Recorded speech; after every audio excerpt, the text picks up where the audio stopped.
Hi everyone, welcome to my channel or welcome back to my channel. I make videos about dyeing, sewing, and upcycling. Today I'm going to show you how I made these ice dye swatches. I have two other videos of making ice dye swatches that are very popular. I will link those videos down in the description box below and also at the end of this video. Since I've made those videos, I've gotten some new colors and I just wanted to update you guys. So let's get into it. I have an old sheet that I'm going to cut up and upcycle and make swatches out of. So I'm going to cut the elastic out and then I'm going to cut it into some squares. So let's get started. These are all of the colors that I'm going to be swatching today, and I will list them down in the description below.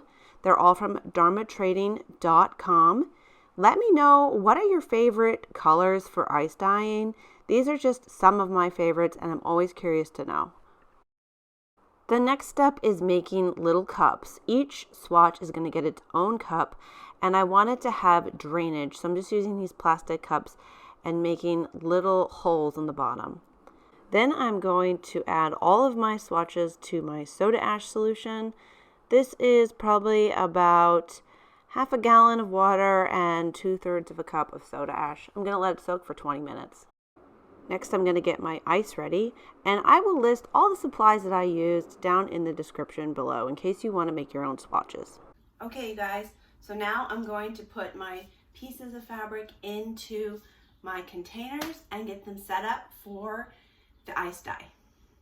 Here is a view of my setup. I have all of the little plastic containers on top of a window screen on top of a Rubbermaid. So I'm going to start to put my swatches into the plastic containers and just loosely scrunch them. Each swatch gets its own container to make sure that I don't mix up any of the dyes, because I want to see exactly what each dye looks like by itself. I've used all these dyes in different color combinations before, but this is a really good exercise just to see what they look like by themselves. And this is how you can find out what colors split, which is really interesting and helpful to know. Once I get all the plastic containers filled up with fabric, I'm going to put a few ice cubes on top of each swatch. I don't want to use too much ice because that will dilute the dye, but I want to make sure that each swatch is completely covered with ice. So once you get all of your containers filled with ice and the swatches, it's time to move on to adding the dye.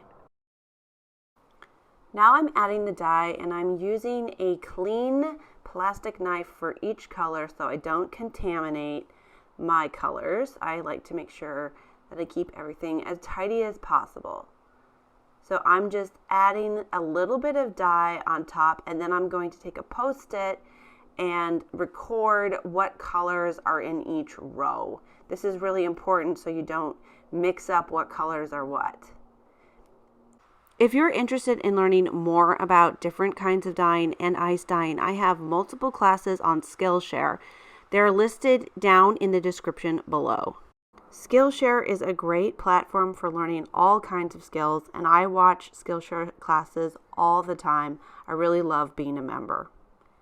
Here are all of the swatches. They're starting to melt, and I'm just going to let them sit for 24 hours. So don't touch them and just be patient and watch the ice melt away. All right, so the ice is completely melted and you can kind of see how the colors are. I am going to make labels out of like a ribbon that I have, and I'll safety pin them on each little swatch before I wash them, because I don't want them to get all mixed up. So what I did is I just wrote the name of the dye in Sharpie on a little tape or a ribbon, and then I safety pinned them on before washing them. So here they all are. They're ready to go. They've batched for 24 hours, and it's time to rinse and wash. So I took them over into my sink and just wash them and rinse them. First I rinse them with cold until the water runs clear, and then I wash them with hot and Synthropol, which is also known as Dyer's detergent. And I'll link the Dyer's detergent down in the description below. So I dried these in the dryer and they got pretty wrinkly. This is an old sheet, like I said, and so, you know, sheets get really wrinkly. I'm going to just give it a nice press with my iron so that they look pretty. And you can see the colors that I got. I think that they turned out really pretty. A lot of these colors I have never used just alone, so it's really cool to see what they look like by themselves and not in combination with other colors. I got pretty light colors. I didn't use a ton of dye, and this is also a woven fabric. Sometimes I think that woven fabrics take the dye less intensely than like a t-shirt fabric or a knit fabric. So it depends on what kind of fabric you're using, and this is just kind of a jumping off point. But I think it's important also to use the same kind of fabric for each swatch. So that's why I wanted to use the old sheet, was because I had a lot of it and it's all consistent. But whenever I've used, say, like ecru here on a t-shirt, it turns out a little darker. So just keep that in mind. But this is a great way to keep track of all the dyes that I have and not forget about them, because if they're all in a drawer, I tend to forget. Also, when I'm trying to plan out a project, I can play with the swatches and choose them and see what they look like next to each other to determine what color combinations I want to use. Again, tell me, you guys, what colors are your favorite colors for ice dyeing? I know everyone has their favorite, and some colors are better than others for ice dyeing. So I'd love to know what colors you guys like to use, what types of colors you like to use. I did a poll on my YouTube channel asking what kind of colors you guys like to dye with, and as of right now, most people said brights. Second came colors found in nature, and then third were pastels. But if there's colors that I didn't put in the poll, you can also add a comment below. But I am always curious to know what kind of colors you guys enjoy the most. So here they all are, stacked up, all nice and ironed and pretty. I was so excited about these swatches, I wanted to put them on my inspiration board. I keep this bulletin board in my studio to remind me of projects I want to do or my favorite projects, and I change it up all the time. So here it is, completely done. All right, guys, so I have all my swatches ready and I've put them on my bulletin board.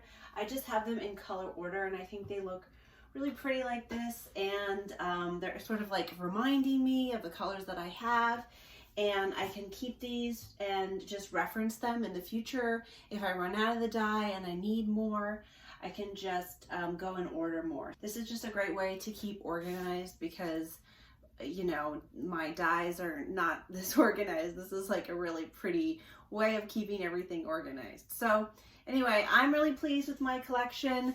Let me know if you guys make swatches and what colors are your favorite. I'm probably going to order more Procyan dyes soon, so I'm always curious to know what you guys are using out there for ice dyeing and what your favorite colors are. Let me know down in the comments below. If you haven't already, be sure to give this video a big thumbs up and subscribe for a new video every Thursday. All right, thanks so much. I'll see you guys later. Bye. Thank you guys so much for watching. Be sure to go and follow me on my other social medias at Onyx Art Studios, and check out my online dyeing classes on my website, onyxartstudio.com.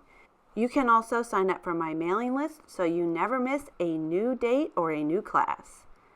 If you enjoyed this video, be sure to check out these other videos on my channel. I have lots of videos about dyeing and specifically ice dyeing. All right, see you guys later. Bye.